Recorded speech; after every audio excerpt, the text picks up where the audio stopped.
Hello and welcome to Take 5, the podcast from the 5% Club, where we bring you insight, inspiration and innovation from employers, stakeholders, policymakers and contributors, all in just 5% of your working day. So, grab yourself a cup of tea or pop on your trainers and headphones. However you like to listen, we're glad you've chosen to listen to us. I'm Chris Shirley. As a fellow of the 5% Club, I have the pleasure of guest hosting today's episode of Take 5. The 5% Club are a national employer movement built by employers for employers, inspiring people to take positive action to create high quality, inclusive and accessible earn and learn opportunities for all. Today's episode is delivered in collaboration with Youth Futures Foundation, the National What Works Centre for Youth Employment with a specific focus on marginalised young people. It aims to create a society where every young person can achieve good work by finding out what works and driving change in policy and practice. This episode is part of a mini-series supporting the Make It an Apprenticeship campaign, and it dives into how employers can create better opportunities for people to enter the workforce by using apprenticeships, and focuses on a simple but powerful question: what if more entry-level roles were apprenticeships? I'm joined today by a very special guest, Stephen Wilde from Southbourne Rubber. Stephen is not only known for the ability to transform businesses, but he does this through a strong commitment to skills and apprenticeships. He is an expert in how to make a true success of apprenticeship programs in small and medium-sized enterprises, and is a published author of the book Growing and Retaining Apprentices in SMEs. Stephen, it is great to see you here today. It's a pleasure to be invited and a pleasure to be here. Thank you. Stephen, you've been at SBR for around 10 years, and during that time you've transformed the business. What did you inherit when you joined, and what made skills such a priority for you? A really interesting question, and to be honest, it's going to take a moment to answer it. So I actually joined on a part-time role to close the business down. The group of companies that owned the business had bought a building opposite, and they wanted to expand into it. Within that, there was a company, and my first job was to close that company down.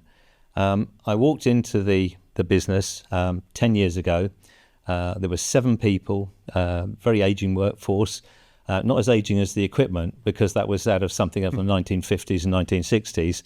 I'd never seen such just clapped out machinery in my life, sort of a backbeaten workforce on a 3-day week, as I said before.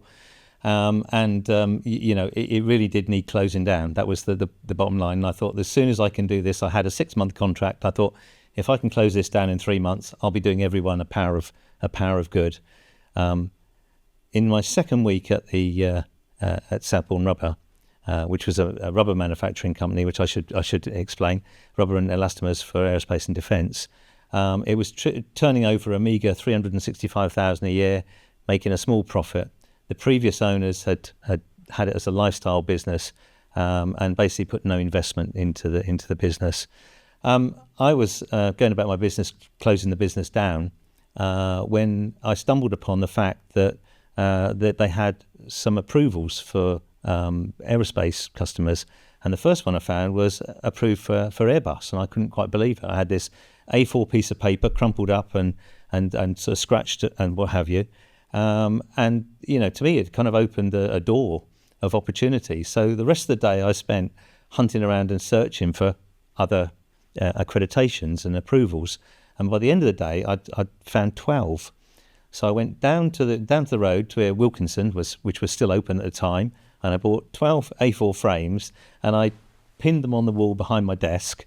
That was a statement. And I remember walking about, pacing about, looking at the approvals, thinking, there's a business here.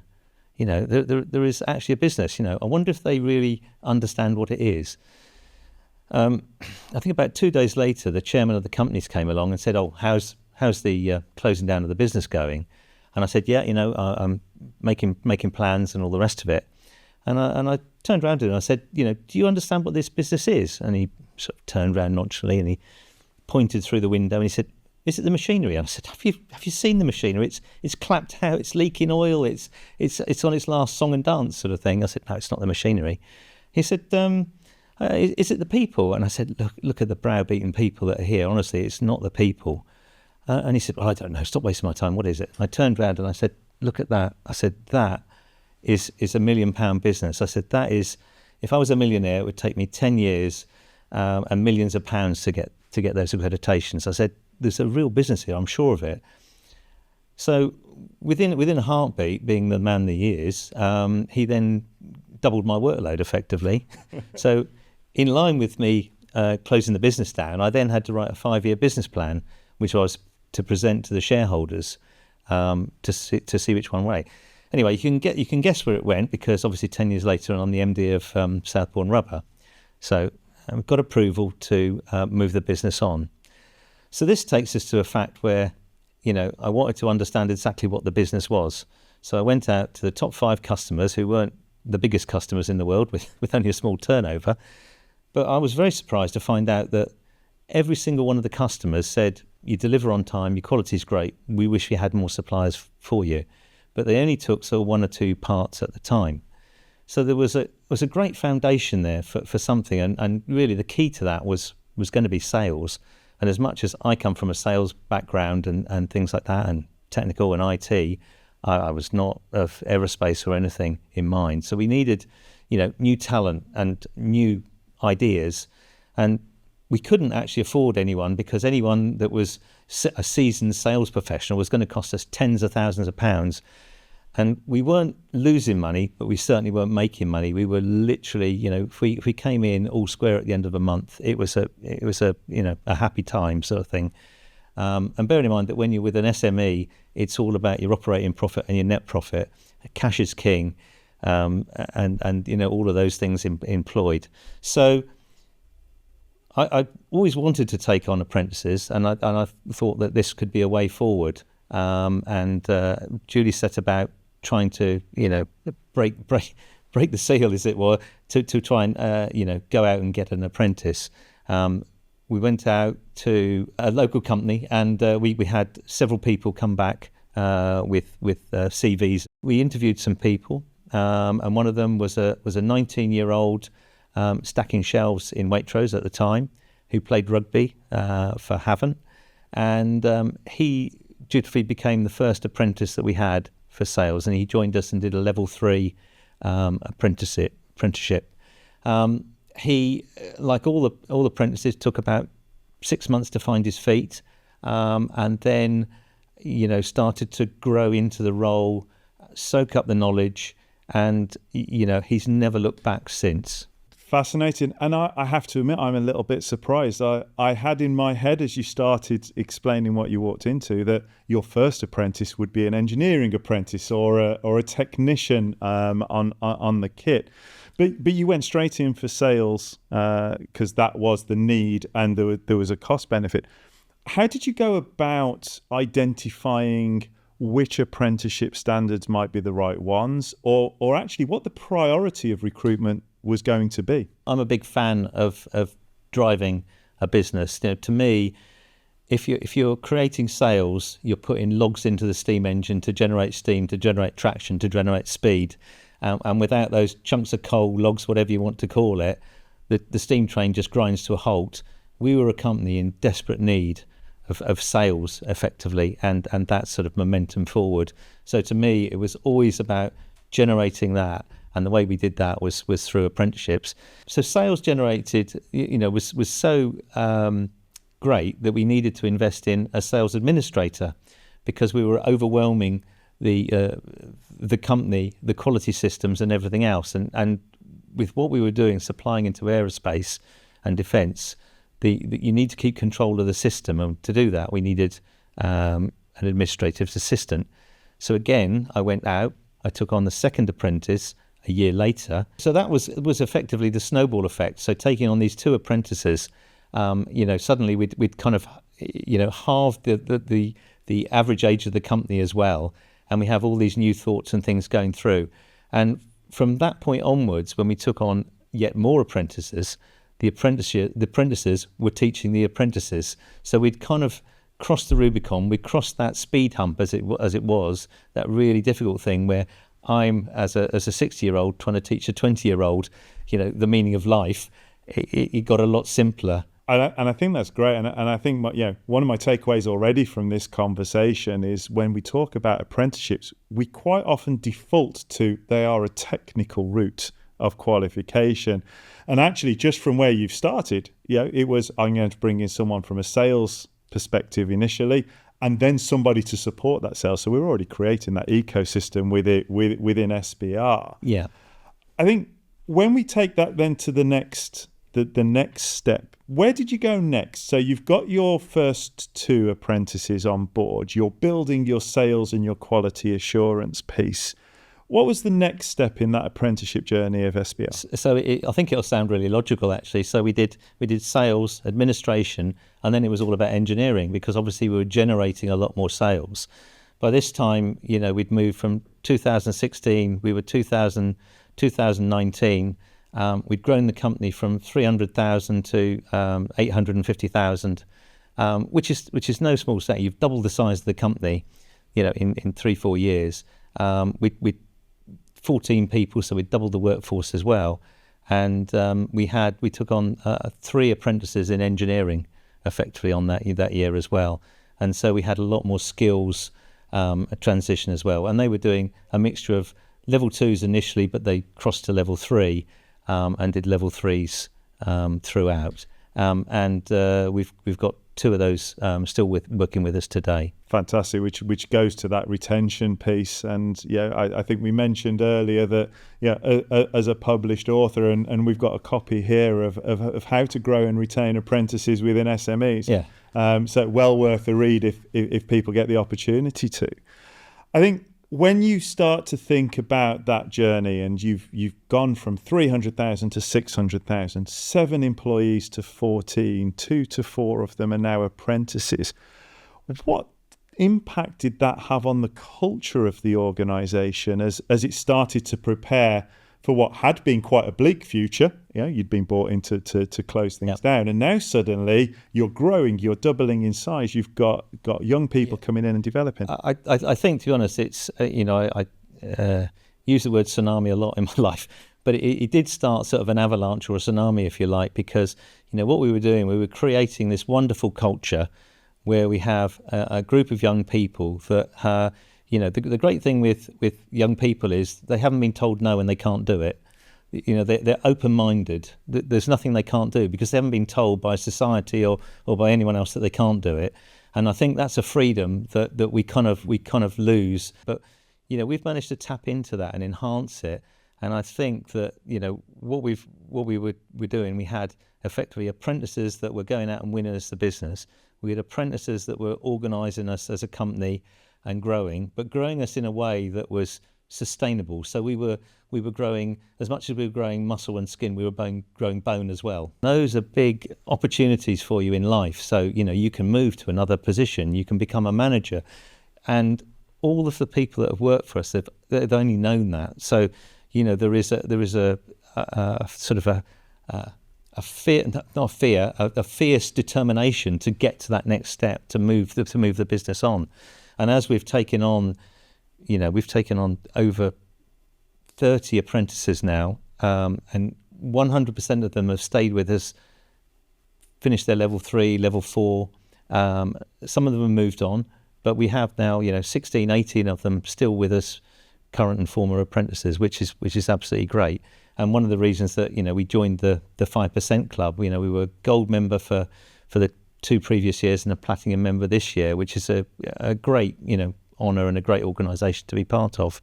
You very casually just dropped in some amazing numbers there, that you've employed over 30 apprentices, that you've retained over half of those. Yes. And we were talking earlier, and 50% of your workforce have been through your apprenticeship programs and have stayed in the business.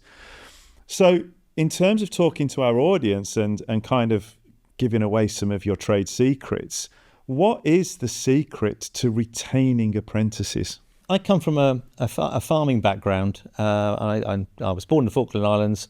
I was brought up on a farm, and I was a farmer for 10 years of my life. And I think that on a farm, things are different. I really feel for the farmers in the UK, but that's another story. We can go there. And the reason that I called it growing and retaining was literally for that that base level. If you take an apprentice and you take it on as an SME, it's like seeds. You don't scatter them on the table here with no soil.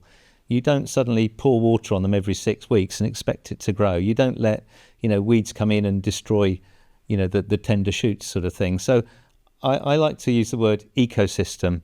And so I think you have to create a really good ecosystem for the young people. And where it becomes more challenging and difficult, I think, for SMEs, especially if you're an aging SME and you've got an aging workforce and you've got this 30, 40 years difference, then, Gen Z is completely different. You do have to realise that these people are cast differently to you, probably as you were to your parents and your grandparents as well.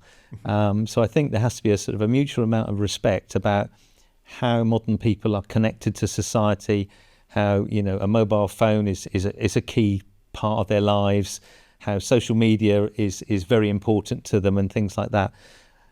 But saying that, there still are the basics. So I think that there is a meeting together, a melding of minds, if you like, between the Gen Zs and the baby boomers.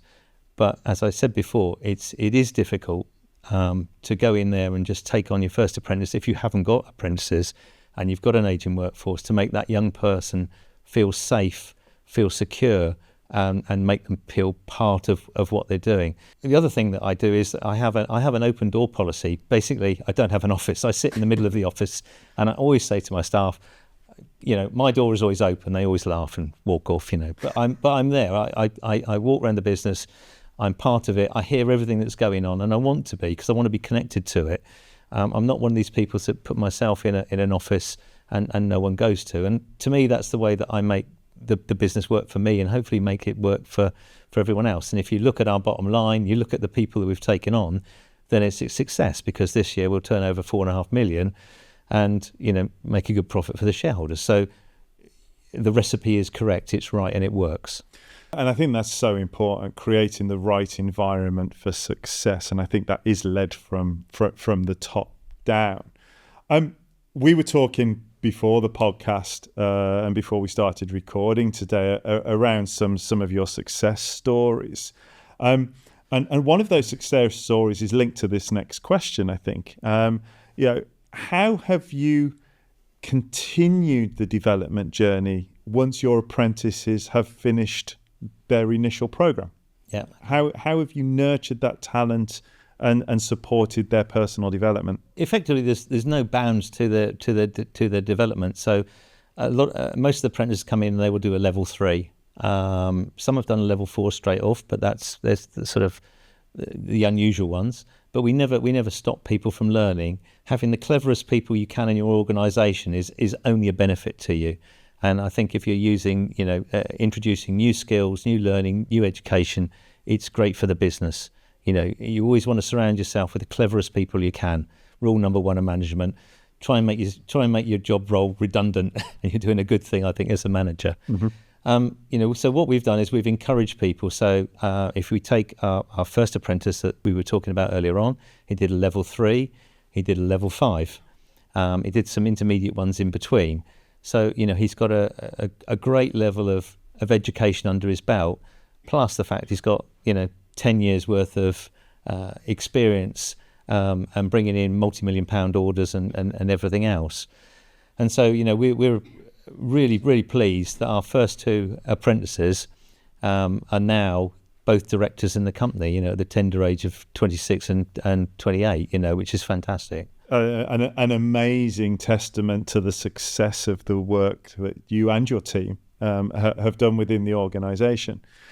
I'm just conscious that we promised that we would only keep people for 5% of their working day, but there's, I think, a couple of key questions that I'd like to ask, which are perhaps more focused on providing some guidance and some information to our listeners. There's sometimes a perception that apprenticeships are easier for large employers. From your experience, how realistic is that? I'd kind of agree with that. A large employer has got an HR department. They've got a collective mass that you can't sort of, consider. If you're an SME, if I go back to 2017, I was managing director, bottle washer, tea maker, take the bins out, close, open the building up, close the building down. I think there's a definite advantage for larger businesses to find their way through the very complex, I would call, apprentice program. So taking all that on board, how did you overcome those challenges? Because clearly for SBR, taking on apprenticeships and working through that development route has worked. So just talk me through a little bit of that journey on how you overcame some of those challenges. I think a portion of it is being bloody minded and persisting with the government website, and just communicating to people. I think not being afraid to go out and ask, because if you can't do something and you're not a subject matter expert in it, is asking someone for help. I think finding the help is another challenge as well, because I don't think it's readily there. I'm part of an organisation now that is there to help. So the landscape for starting down the apprenticeship journey can be a little bit challenging. And we've spoken a little bit about asking people for help. But obviously the apprenticeship landscape is more than just the employer and the apprentices. We have training providers and other organisations. Can you talk me a little bit about how you have engaged with the wider apprenticeship ecosystem? Learning providers are key to the equation as well, and you're quite right to ask that question. And I think initially we really found it hard to find a provider that was up to the task almost of what we wanted to deliver on it. Bearing in mind that we're talking about probably the couple of years after COVID, which was turmoil for the education system anyway. So I kind of take that. What's come out of that is that we've found a training provider now. They are proved themselves above and beyond anyone that we've used before. So I'm a big fan of them, and I would recommend them, and I do recommend them to people that want to move forward. They've given us a learning landscape that is really positive.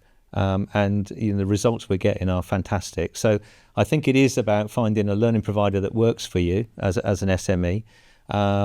Take some advice from people that have used maybe learning providers before, because that's always key. I think word of mouth is far stronger than Google's 5 stars. Yeah. And take it from there. Yeah. And there are organisations like the 5% Club, etc., that can help you and point you in the right direction. Which great advice. I'm sure our listeners will take that on board. A couple of technical questions around the levy. Quite often when I talk with SMEs and when I talk with other employers, the levy is seen as this big scary thing that either I don't pay it or I don't know how to access it. So from an SBR perspective, do you pay the levy now? But previously, how did you access levy funding for apprenticeships if you weren't paying the levy? It's a good question. So we've done a couple of things. One is we do pay the levy now. We're an SME standalone, but we are part of a group of companies, which then puts us under the umbrella of the levies. What we did before that was, though, we used funds from the local university who had extra. And there's a number of organisations around and a number of websites that you can go to access spare funds as well, which I would encourage everyone. I would encourage businesses that have got spare funds to put them open so that other people can use them. Funding has never been a problem. And yes, you have to pay a tiny amount of money, but it's 5% of the education cost, which is nothing for bringing a young person through and seeing them thrive and drive your business forward. And again, I think it's if you don't ask, you don't get. And a lot of organisations do have levy funding available for use within their supply chain and local businesses. Okay, so as we kind of start to pull all of this together, let's talk a little bit about the business case. We work in a world where return on investment and shareholder value is key, whether that is to the stock market or to family owners. What would you say is the strongest business argument for making entry-level role apprenticeships available? I think it'll be a little bit different for different organisations, but for us, for Southbourne Rubber, we can't just go to the supply chain of employees and pick one off the shelf. It's far better for us, far stronger, if we take someone young and we mould them, no pun intended for rubber moulding, we mould them to our organisation and our business, because we grow someone to the shape and form that we want. Take a young apprentice that's a sponge, and they soak up all of the information and that you put into them, then you get your payback in spades. And when you look now for the next hire, or you look at where your skills gaps are, do you start as an organisation from the perspective of why can't this be an apprenticeship, or do you look at it from a perspective of it will be an apprenticeship? As we grow, and we've had dynamic growth as an organisation, we have to helicopter some skills in. We can't get over that. Mm-hmm. But saying that, when we helicopter a skill in, then immediately we want to put an apprentice underneath to soak up that skill, to bring the age level down of that person that's probably going to be with us for maybe 5-6 years and then retire. So I think there's a definite why couldn't we have an apprentice there?